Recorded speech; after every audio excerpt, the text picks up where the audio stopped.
could offer him a platform instead.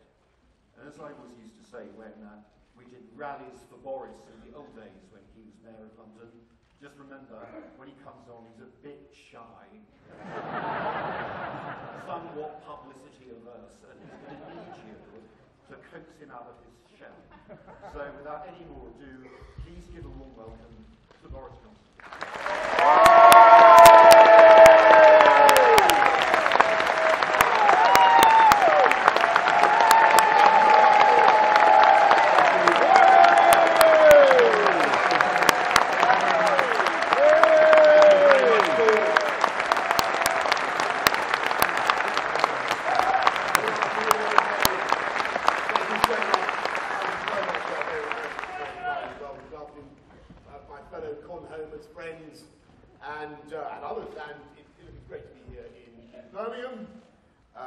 So many thoroughfares in the city are already named after our superb Conservative mayor, Andy Street. And I know this conference is going to be a staggering success. I know this conference is going to be a staggering success because just in the last couple of days, about a dozen hard-left momentum activists have taken the trouble to ring my personal mobile phone and pledge their support. And I pass them straight on to Brandon. I want to also to congratulate my friend Philip Hammond for predicting that I will never become Prime Minister. Yesterday I saw he said it, which is the first Treasury forecast in a long time, I think, to have a distinct ring of truth.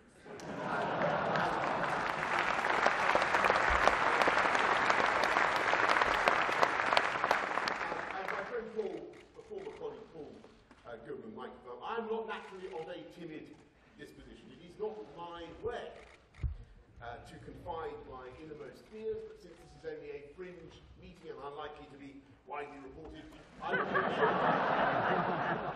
will reveal that I have one overriding anxiety about the current political scene, both domestic and international. And it isn't global warming or terrorism or Rouhani's Iran or Putin's Russia, real though those challenges are. It isn't the negotiating tactics of Jean-Claude Juncker, whether before or after lunch. It's not even the economic and political catastrophe that would befall us in the event of a Corbyn government, horrifying though I find that idea. My friends, the one thing I really worry about in this critical autumn of 2018 is that after 200 years, this oldest and most successful of all political parties should somehow lose confidence in its basic belief in freedom. And that after 1,000 years,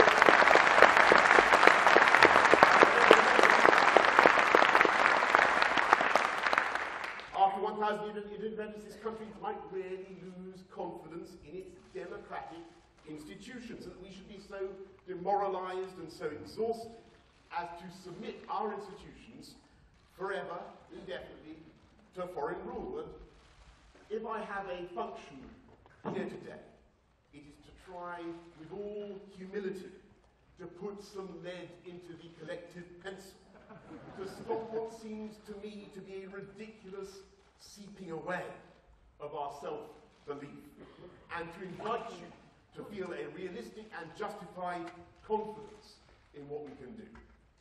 Not in a spirit of jingo or glib partisanship, because I know that this is a time of trial. And it is precisely because our position is so serious and the decisions before us are so vital that it is more necessary than ever that we feel that quiet and legitimate confidence in our country, that we believe in basic conservative ideas, too many references to the 1970s and 1980s. But surely, to goodness, we can take on this Tony Benn tribute act and wallop it for 6. Not by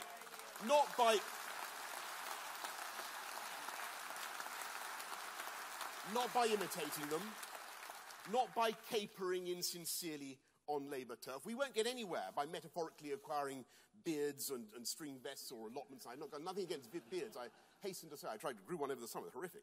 But by systematically pointing out the damage they would do. They would spend literally hundreds of billions renationalising British renationalising industries in this country. They want to clobber business with new taxes, with kind of workers' Soviets on the board. They would wreck the economy. They would drive away investment.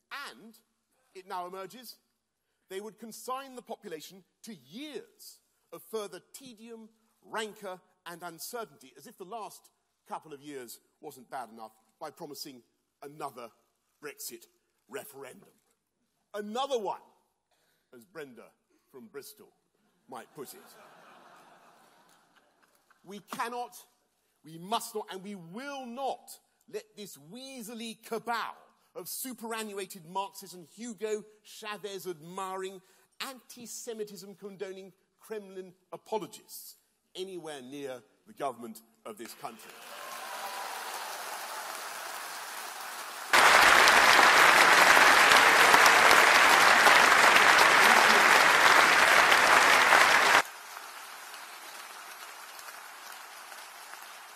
And that means instead of aping Corbyn, we have to take our basic conservative ideas and fit them to the problems of today. And it's true that the old conservative buzzword of choice has a different resonance these days. In some respects, we have more choice than you can shake a stick at. You can watch what anything you want anytime, anywhere. Some of you, I see, are doing it already. We can zoom off. Our food is better, our cars are faster, our life expectancy is a lot longer. And yet there is one huge difference between a baby boomer like me and all you thrusting con-home millennials. And in one way in which opportunity has diminished. And that is in the scope of the younger generation with their own resources to buy somewhere they can live that they can call their own. And it's a disgraceful fact that we now have lower rates of owner occupation for the under 40s than in France or Germany. And that reflects the failure of governments for the last 30 years to build enough housing, but it is also a massive opportunity for us Tories. If we rise to the challenge, if we get it right, it is an open goal. Because this is one of those critical issues where, in the phrase of Chris Patton, the facts of life do turn out to be conservative. And Labour's instincts actually clash in a fundamental way with the instincts of ordinary people. And worse still, Labour's political interests, which centre on the building and control of state-owned housing, are diametrically opposed to the interests of most families. And I remember when I first realised that we Tories were absolutely right about housing. I was a reporter on the Wolverhampton Express and Star, not far from here. And I went out to see a couple who complained about damp. They didn't normally do damp stories, but I was sent on that one. And it was a terrible scene. They were sitting there with the heating on full blast and a baby crying and condensation dripping down the window, and there were these great black spores all over the wall. And the chap was in his socks, in an armchair, in a state of despair. And he was worried about the baby's cough, which was getting worse. And the council wouldn't do anything. And he felt that he couldn't do anything because it wasn't his property. And I could see how he felt somehow unmanned by the situation. And I felt very sorry for them both because they were both total prisoners of the system. And I thought what a difference it would make to that family if they'd been able to take back control, to coin a phrase, to buy that flat. And since then, I've lost count of the number of times, and I bet you have too, when I've been out campaigning, and someone has told me on the doorstep that they would vote Conservative forever out of sheer gratitude to us, to Margaret Thatcher, for letting them buy their own home. And that...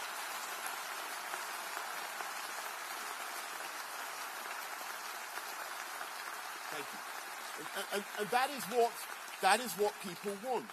people want the pride of a place they own, a sense of excitement that's probably been common to humanity since the first couple took vacant possession of a mud hut in Mohenjo-Daro. And yet, Labour hates that instinct, and Corbyn hates that instinct.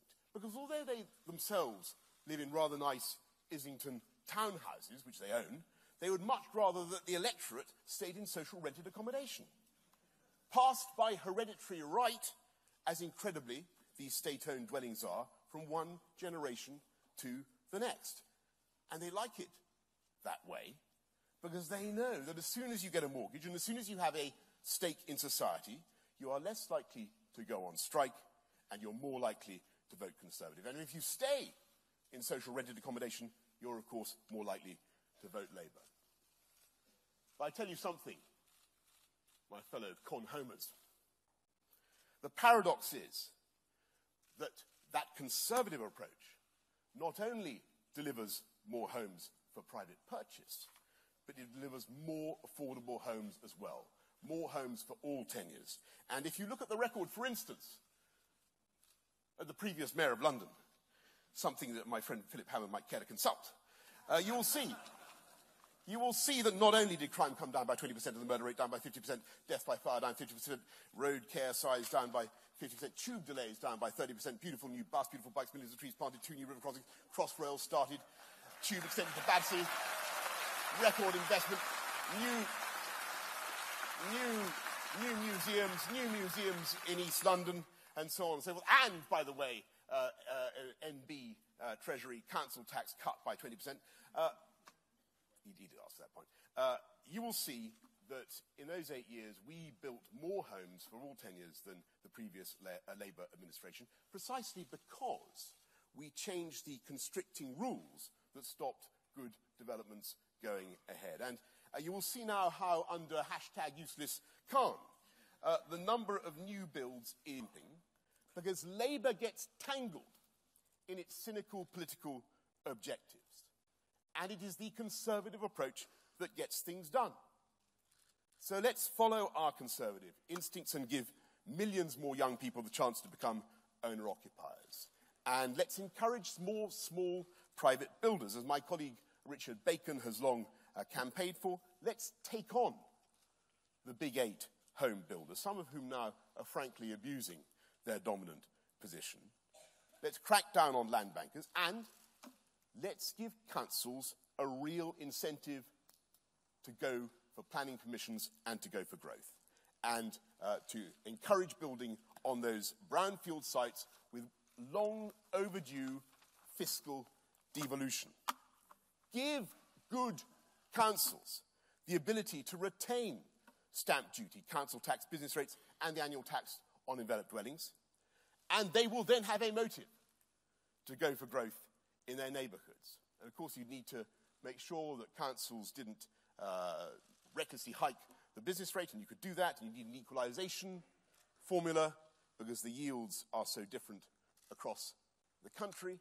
But we ought to be devolving that power, giving back control, because fiscal devolution is not only Tory in principle, it is a way to help councils that right now, I can tell you, are feeling the squeeze with the rising cost of services for the elderly, and it's also a way to build the homes our children and grandchildren are going to need.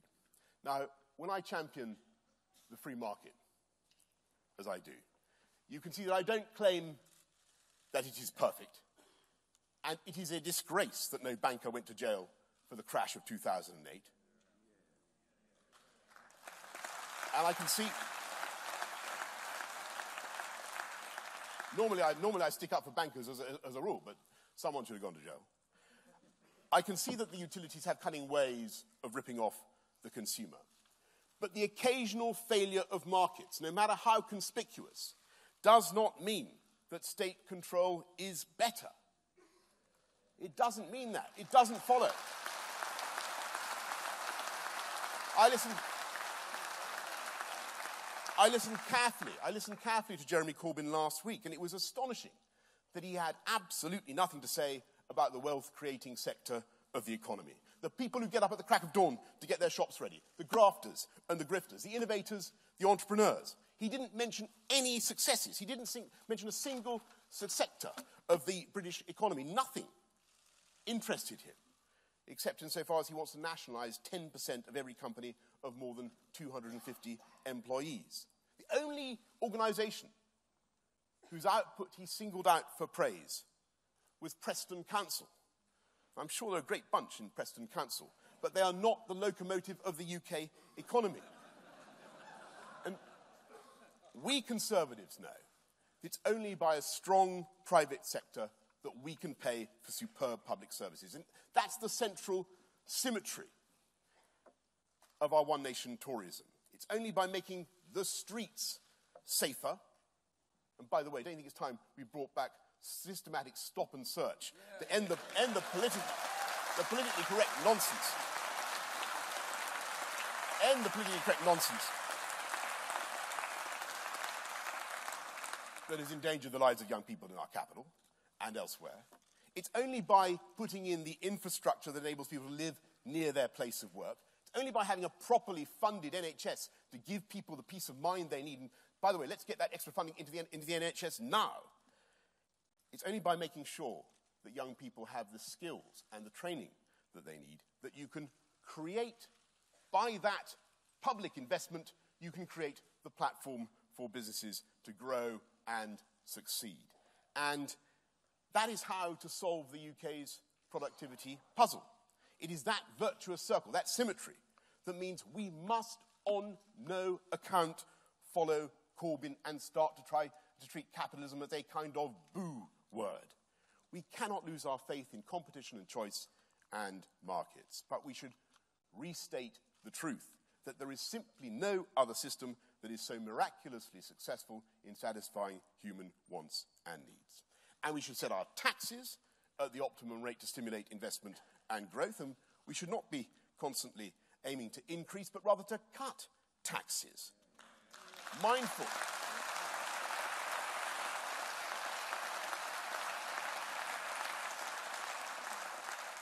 of the insight of the great 14th century sage of Tunisia, Ibn Khaldun, picked up later by Arthur Laffer, admittedly, that you can often cut taxes to increase yields. And we should have as our objective, as soon as possible, to cut taxes for those on low and modest incomes. And let's say now, as a Conservative Party, no new tax increases, because it is conservative to give people back control of their money. And instead of treating business as though it was somehow morally dubious, we Conservatives should celebrate its power to do good and the success of British business today. The only country in the world to have a trade surplus in music with America. Our manufacturing ingenuity, to my mind, gets daily more boggling. I think of the factory that makes bus stops, that it exports to Las Vegas. Bus stops, by the way, in a factory in Uxbridge, as it happens to be. And you wake up in Las Vegas, as I'm sure some of you have done, with a hangover, out in the street, and the chances are that you look up, there's a little piece of Uxbridge shielding you from the elements. And I think of that other Uxbridge factory that makes the futuristic wooden display cabinets for duty-free Toblerones in every airport in Saudi Arabia. Think of that, the invisible hand of the market reaching out from Saudi Arabia, circling the earth and pointing its finger at Uxbridge. And now is the time to turbocharge those exports, as Liam Fox has rightly said, and to be truly global again. Now, not long ago, I became the first foreign secretary to visit Peru for 52 years. And actually, I stood at some glittering embassy soiree in Lima. And I remember the famous old anecdote about one of my Labour predecessors, Lord George Brown, who had made a pass at a gorgeous creature clad in sinuous scarlet and so on and so forth, who turned out to be the Cardinal Archbishop of Lima. And I wondered why it had taken 52 years for a British Foreign Secretary to go again to Peru, an incredible place. It can't have been the indiscretions of Lord George Brown. It was 25 years since any of my predecessors went either to Chile or to Argentina.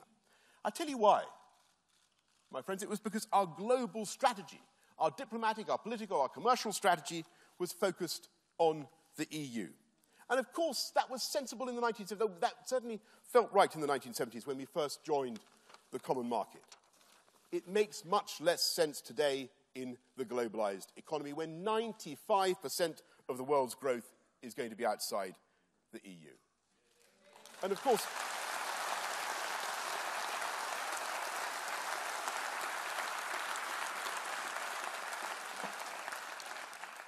the EU is and always will be colossally important to us. But the rest of the world is proportionally gaining ground. And I was thrilled to find that even though our trade with these Latin American countries is still relatively small, way behind our competitors, the UK is already the second biggest investor in Peru. We already do the second largest quota of Argentinian Malbec. And following the success of the 2012 Olympics, which I forgot to mention earlier on, there are British consultants helping with the Pan American Games in Lima. And these are just the beginnings. Think what we could do if we had proper free trade deals. And that is why it is so sad and so desperately wrong that we are preparing to agree terms with Brussels that will make it much more difficult, if not impossible, to do such deals. And that's why it was such a mistake of us to leave on the Chequers terms, locked in the tractor beam of Brussels. We will not only be prevented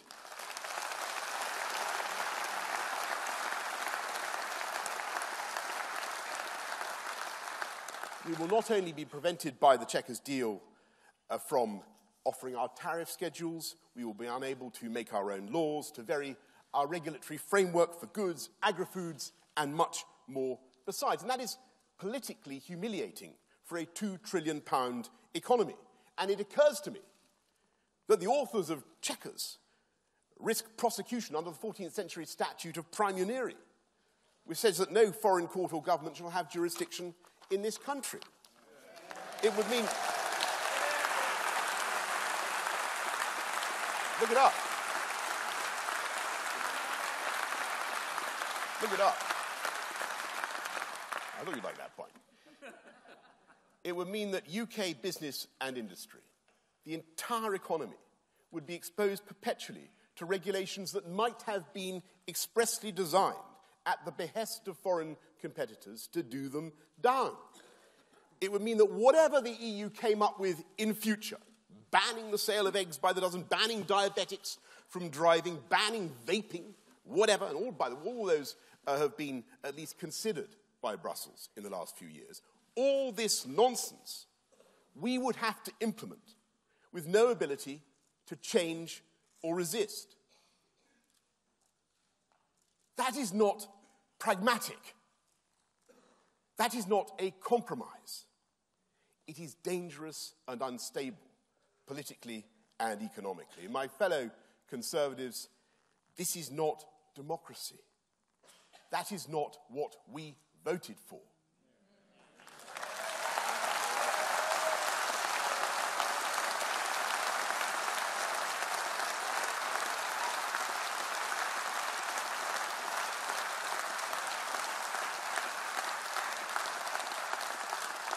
It is a constitutional outrage.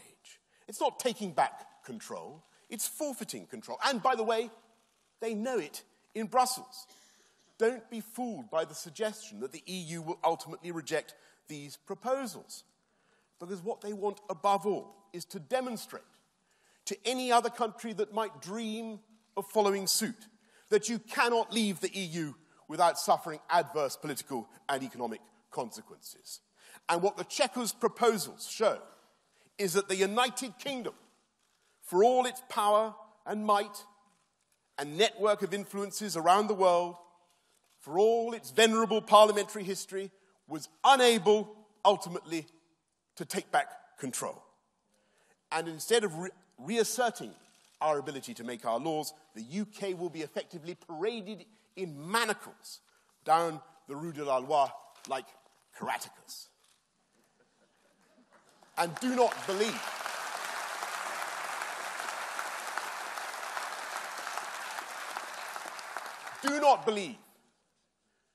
believe that we can somehow get it wrong now, bodge it now, and fix it later. Get out properly in a year or two. That is a total fantasy. That is a total fantasy.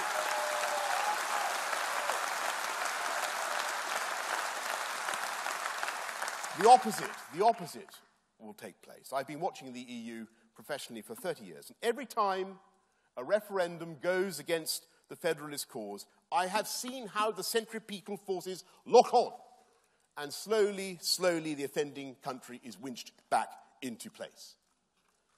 And by its manifest democratic injustice, Chequers provides the perfect logic and argument for those who want Britain to return to the EU, and is therefore a recipe for continued acrimony.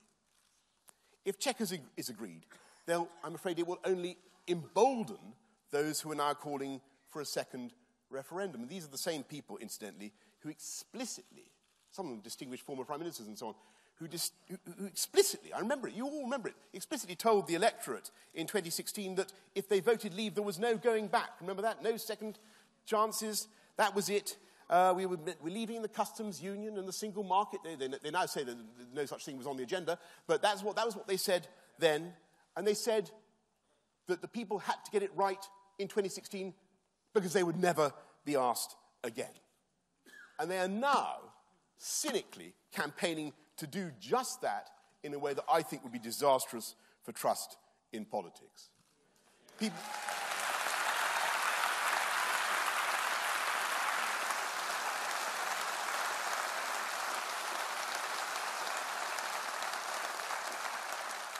People will see that they are simply being asked to vote again until they give the side that wants to stay in the EU the answer that it wants. And as Ruth Davidson has rightly pointed out, we cannot tell the Scots that they've made a decision to reject independence for a generation in their referendum and then ask the UK population to vote again on the EU. The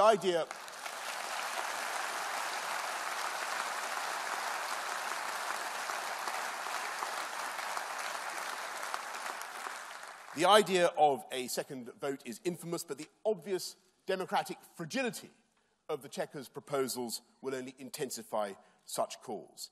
And do not believe them, finally, when they say there is no other plan and no alternative. It's not my plan, it's not the IEA plan or the ERG plan. All these models, excellent though they are, and substantially the same. Super Canada deal, free trade deal, plus a deep and special partnership with our friends and partners in the EU. They're all derived from the Prime Minister's own vision at Lancaster House.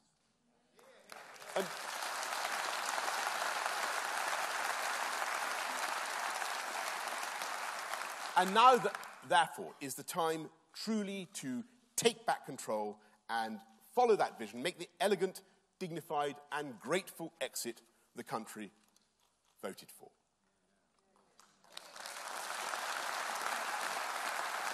This is the moment. This is the moment to do that. And there is time. This is the moment to chuck Chequers.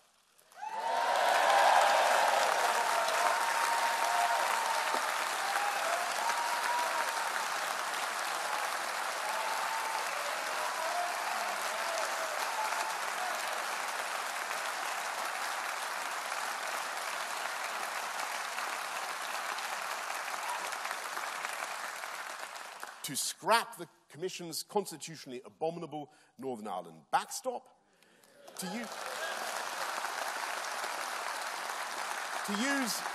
use the otherwise redundant and miserable implementation period to the end of 2020 to negotiate the Super Canada FTA, Free Trade Agreement, to invest in all the customs procedures that we will need to ensure continued frictionless trade, and to prepare much more vigorously than hitherto for coming out on WTO terms. And if we get it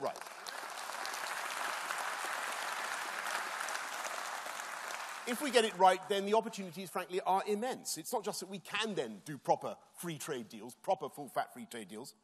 In so many areas of the 21st century economy, this country is already light years ahead. Tech, data, biosciences, financial services, you name it, we're the leaders. And we can use our regulatory freedom to entrench and to intensify those advantages. And of course, our European friends and partners can see that that might be possible. And that's exactly why they want to constrain us. And yet I would argue that it's actually in their interests too, to have the 5th largest economy in the world on their doorstep, acting as a continuing brake and caution to the over-regulatory instincts that have held the EU back and held EU growth back for so long. Instead of being relentlessly homogenized, we can actually learn from each other again in the spirit of friendly emulation that inspired the renaissance of European civilization. If we get this right, it can be win-win for both sides of the channel. And if we get it wrong, my friends,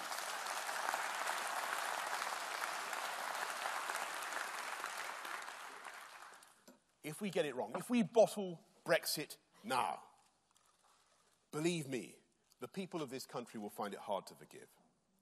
If we get it wrong now and we proceed with this undemocratic solution, if you remain half in, half out, we will protract this toxic, tedious business that is frankly so off-putting to sensible middle-of-the-road people who want us to stop talking about Europe and get on with their domestic priorities, as we should be. And who currently feel that they have, because of the level of Brexcosis, that they have no home in any political party. It's true. If we cheat the electorate, and Chequers is a cheat, we will escalate that sense of mistrust. We will give credence to those who cry betrayal, and I'm afraid we will make it more likely that the ultimate beneficiary of Chequers will be the far right in the form of UKIP, possibly others, and therefore the far left in the form of Jeremy Corbyn. Other way around, if you're me. Jeremy Corbyn, by the way, a man who takes money from Iranian TV, who can barely bring himself to condemn the Russian state for the Salisbury atrocity, and who indulges anti-Semitism, and who, by opportunistically now committing himself to a second referendum, reveals himself to be the patsy of the EU as well.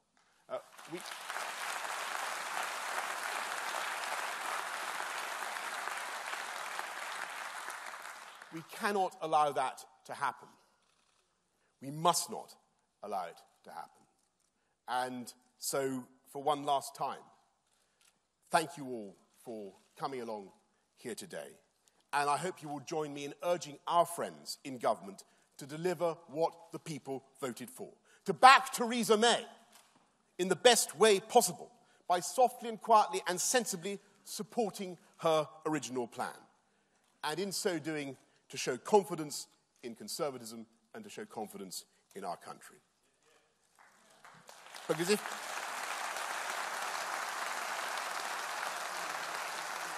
we get it wrong, we will be punished. But if we get it right, we can and will have a glorious future. And this government will be remembered for having done something brave and right and remarkable and in accordance with the wishes of the people. Thank you very much.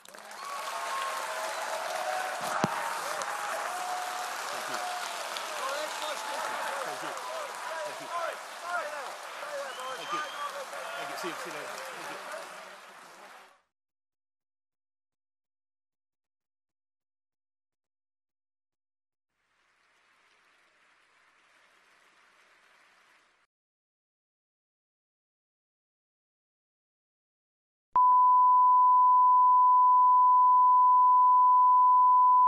This is the secondary audio circuit for the Reuters Live service.